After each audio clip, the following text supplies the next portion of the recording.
what I have learned over the years, and especially since I began working with clients directly, is that the process for building a portfolio is really a lot more important than simply selecting the best products. And I think that one of the biggest mistakes that people make when investing is they get hung up on selecting individual products and individual investments, and they don't have the right context to make those decisions. So what I would like to do is walk you through that process. Today, we will certainly get to some specific ETF suggestions later, but I think it's really important to lay the groundwork properly. So if we're ready to go. Okay. All right, so the first step in building any portfolio is setting a realistic goal. What I mean here is, you don't use a screwdriver to drive a nail, you don't use a saw to drill a hole. You really need to choose the right tool for the job, and that's true of investing as well. Remember that your portfolio is not an end in itself. It's a tool to help you achieve a specific goal. In most cases, that's to save enough to live off of retirement.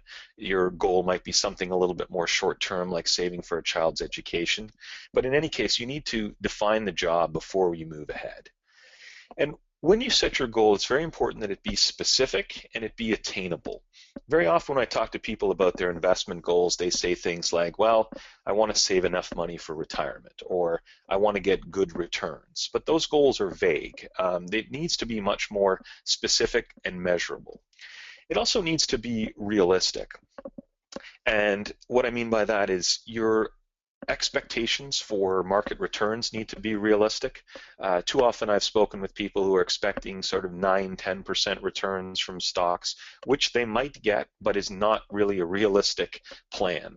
And so all of these steps can be more difficult than they sound. I normally recommend that people work with a financial planner at this stage if they're within shouting distance of retirement, or if they have very significant assets and this becomes a much more a goal that is a little bit closer on the horizon. If you're a young investor and you're just getting started, you're saving $100 a month in a TFSA, it's not really important to work with a professional at this point, but you should have some direction for your investing just to give your choices some context. So I thought it would be helpful to just look at a sample goal to give you an idea what I'm talking about.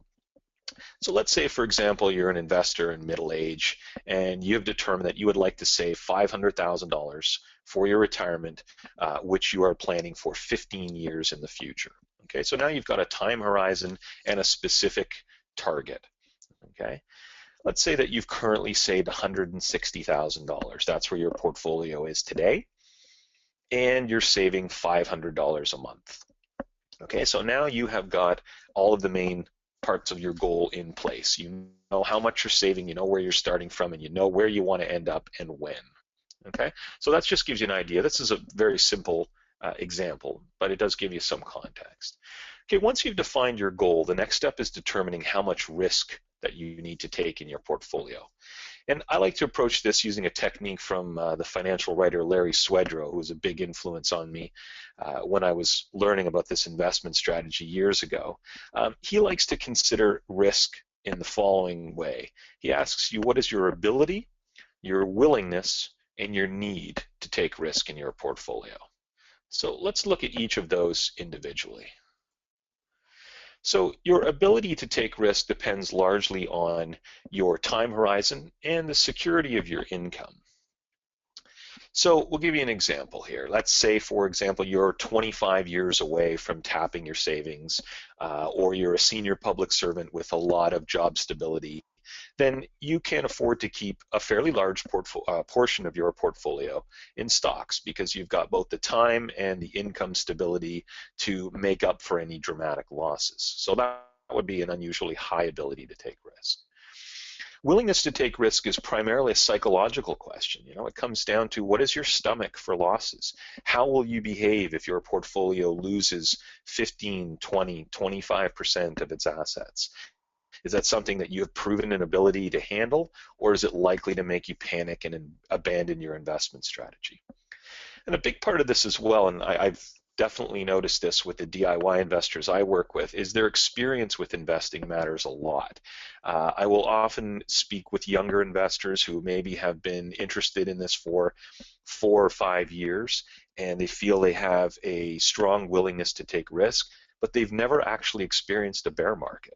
And so it's really important not to overestimate your risk. If you've only been investing since 2012, you don't really know what it's like to lose a big chunk of money.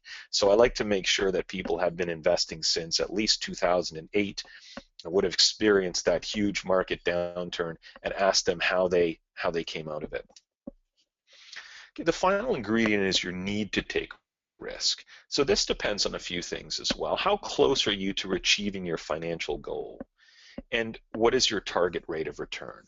So again, this is something that you would do in conjunction with a financial planner. But once you do some projections for your investments, if you can reach your goal with a rate of return of 2.5 to 3.5%, you don't have a lot of need to take risk in your portfolio. You can get where you're going with a pretty conservative portfolio. If your plan suggests that you need a 5% to 7% annualized return, then you need to take a little bit more risk. And the idea here is to determine about how much risk you need to take and accept that in your portfolio, but don't take unnecessary risk. Too often I've seen people who have enough money to meet all of their financial goals and yet have very risky portfolios. And I'm not sure whether they've thought that decision through. If the goal is to leave a very large estate for their children, then maybe that makes sense. But if their goal is to sleep at night during their retirement, then they can afford to take a lot less risk in their portfolio. Now, once you've set your goal and you've determined your risk tolerance, you can start to think about your portfolio's overall asset allocation. Now, your asset allocation, or your asset mix, is the blend of stocks and bonds in your portfolio. And that's determined by your target rate of return and your risk tolerance, as we've discussed. This is by far the single most important decision that you'll make when building a portfolio. Certainly much more important than the individual ETFs you select to achieve that asset mix. So this is the part you really need to get right, okay? And in order to get this right, as I said, when I say get it right, I mean you're going to be taking as much risk as you need to in your portfolio, but no more, all right? So in order for us to actually achieve an appropriate asset allocation, we do need to have some idea of expected returns going forward. Okay, so that means that we need to have at least an idea of what the expected returns on stocks and bonds will be in the future. Now, there's many ways to do this. I don't want you to get too hung up on these numbers, but I did want to use a specific example that I think are reasonable. So let's say that your expected return going forward for stocks is 7%, and for bonds it's 3%. Now, when I say this, I don't mean your expectation for the next 6 months. I mean for the next 20 years if you're doing a long-term financial plan. So I think that those are reasonable. You also have to account for investment costs, because if the markets return 7% in stocks, for example, no index investor is going to earn the full 7%. They are going to pay a fee. Now, fortunately for ETFs, I think you can estimate that the cost of your portfolio will be about 0.3% or less. The management fees on the funds are even less than that, but there are always going to be trading costs and other considerations a little bit that cause a little drag. So I think that that's a reasonable estimate. So let's say that during your expectation, or when you did your risk questionnaire, you felt that you would be comfortable with a portfolio of about 70% stocks and 30% bonds. Now, let's say this is just the starting point. Remember, it's important to get this decision right, but we need a place to start, and we can run some numbers. So if you said you would be comfortable with a 70% stock, 30% bond portfolio, let's look at what its expected return might be. So we just multiply the 70% allocation to stocks by its expected return. 7% times 70%, you get 4.9. We do the same thing for bonds, 3% times a 30% share of the portfolio, and we get 0.9. Then we subtract our costs, and we get an estimate of about 5.5%. Okay, so that means that if you're doing a plan with a 70% stock, 30% bond portfolio, you can reasonably expect a long-term annualized return in the ballpark of 5.5%. So now the question is, well, is 5.5% going to be enough to reach our goal, or are we going to have to revise our plan? So you remember at the beginning we talked about a possible goal might be for someone who was trying to save $500,000 within 14 years, starting from 160,000 and contributing $500 a month. Okay, so here's where you're going to need a financial calculator or some other kind of software. But what you do is just work through the numbers. So if you start at 160,000 and you add $500 a month and you achieve a 5.5% annual return, turns out the portfolio will grow to just over $504,000 in 15 years. So that's an indication that your goal is appropriate and realistic, and that at your current savings rate, a 70-30 portfolio would be appropriate for the goal you have in mind. Now, this process is not as simple as I've made it seem here, but I wanted to give you an overall idea of how it worked. Very often what will happen is the portfolio that you were comfortable with turns out to be not enough to reach your goals. So for example, if you're a nervous investor, a conservative investor, and you would only want a portfolio of 40% stocks or 50% stocks, it might turn out that your expected return is not enough to allow you to reach your goal. So this is a really important question. What do you do here? Well, I think there's 3 different levers you can pull if you're in this situation. You can try to save more. So in our example, instead of $500 a month, you might have to dig a little bit more deeply and see if you can save $600 a month or maybe more. You can work longer. You can not retire at 60 or 62 like you'd planned, but maybe work a little bit longer. We have done some analysis that suggests that working just an extra 2 or 3 years can make a huge difference to your retirement outcome. So if that's something that you're willing to entertain, it's definitely worth looking at. And finally, you can just retire with less, make do with a slightly less extravagant retirement than you had perhaps planned for. Now, I recognize that nobody is jumping for joy over these 3 ideas. None of them are simple. None of them involve, all of them involve some sacrifice. But really, the only other alternative from these 3 is to take more risk in your portfolio. And this is something I hear all the time with the expected returns on bonds, for example, being lower than they have been in the past. People say, well, you just need to take more risk.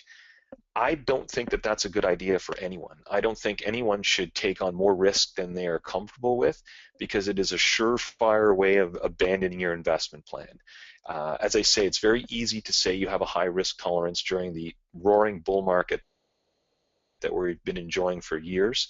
Sooner or later, when that reverses, we're going to see a lot of people have overestimated their risk tolerance. So please take this part seriously and look at these other alternatives if your expected return turns out to be inadequate.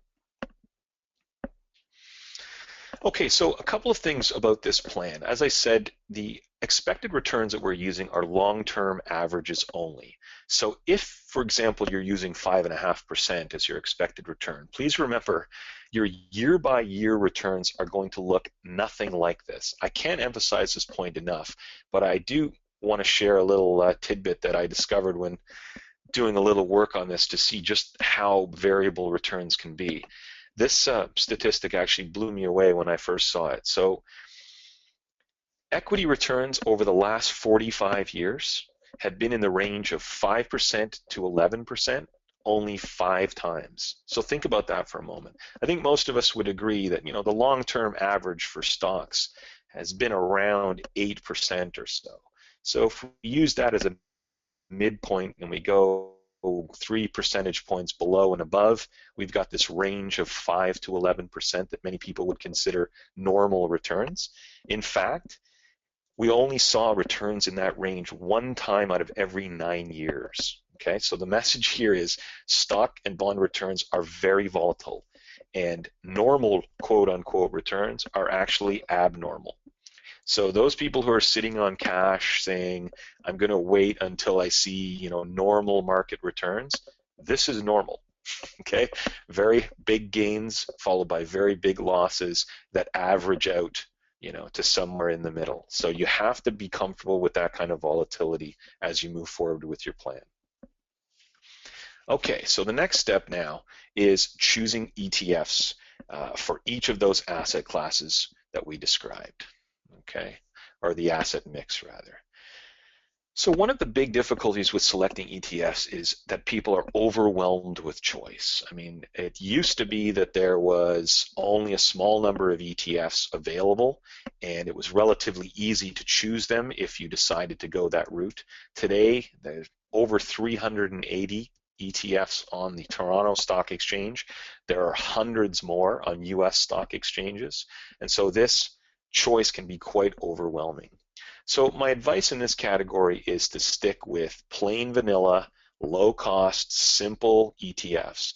Try to avoid the specialty products, the ones that have all kinds of bells and whistles and exotic strategies, at least for now.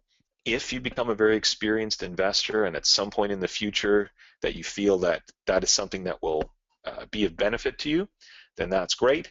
But for now, I would recommend highly that you just stick to the simple ones, and I will share some specific examples in a moment. And the important thing here too is that despite the wide variety of ETFs available on the market, you really don't need a lot. You can build a very diversified portfolio using 3 to 6 ETFs. The couch potato portfolio that I recommend on my website has only 3 ETFs. One for Canadian stocks, one for foreign stocks, that includes both US and international in the same fund, and one for bonds. And that's it. It's deceptively simple, but it's extremely broadly diversified. So don't feel you need to build a portfolio with 10, 15 ETFs. It's just not necessary, and in fact, it's counterproductive. Okay, so let's give you an example here of what a portfolio might look like if we were to go with that 70% stock, 30% bond asset mix. So this is just a suggested breakdown. I think it's a good place to start. For the 70% stocks, we can go 20% to Canadian stocks, 20% to US, and 20% to international, and then 10% to emerging markets. So the international in this case would be developed countries, so mostly Western Europe and Japan and Australia. And then the emerging countries would be considered ones like China, Brazil, India, etc. So this gives you a globally diversified equity portfolio and rounded out by 30%.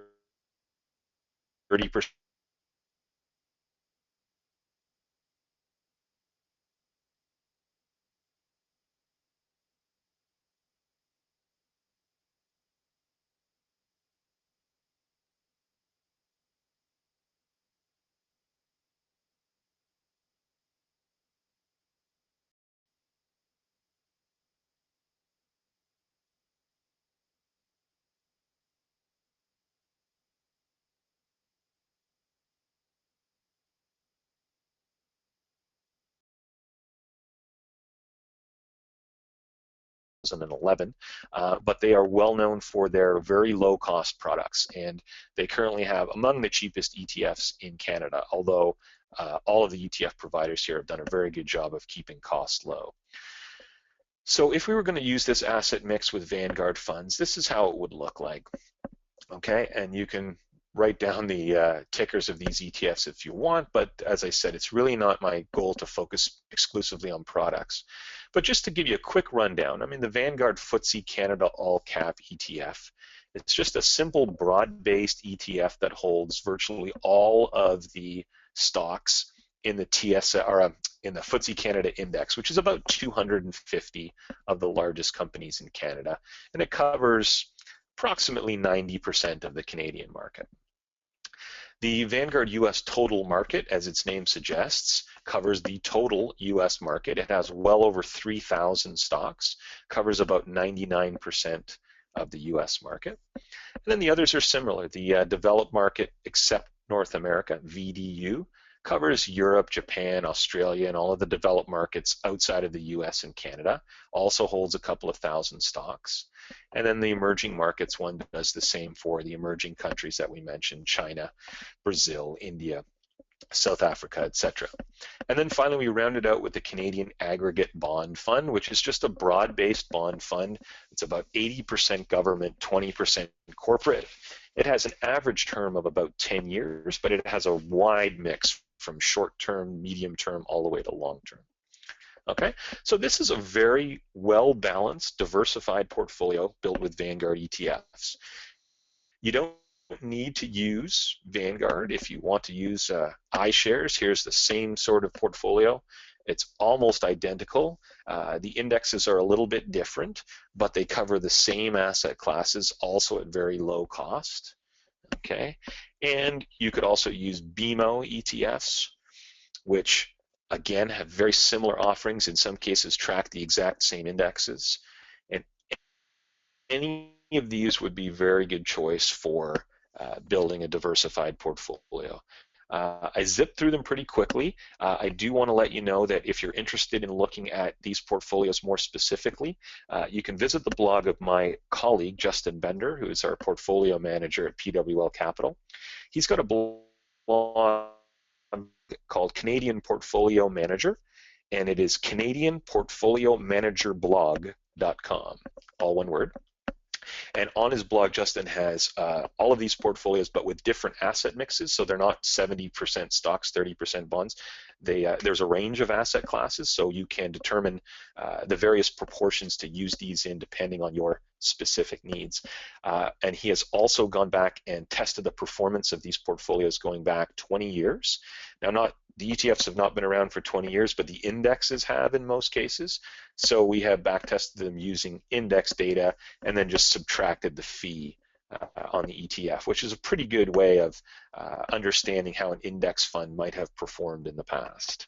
Okay, so you can visit that CanadianPortfolioManagerBlog.com.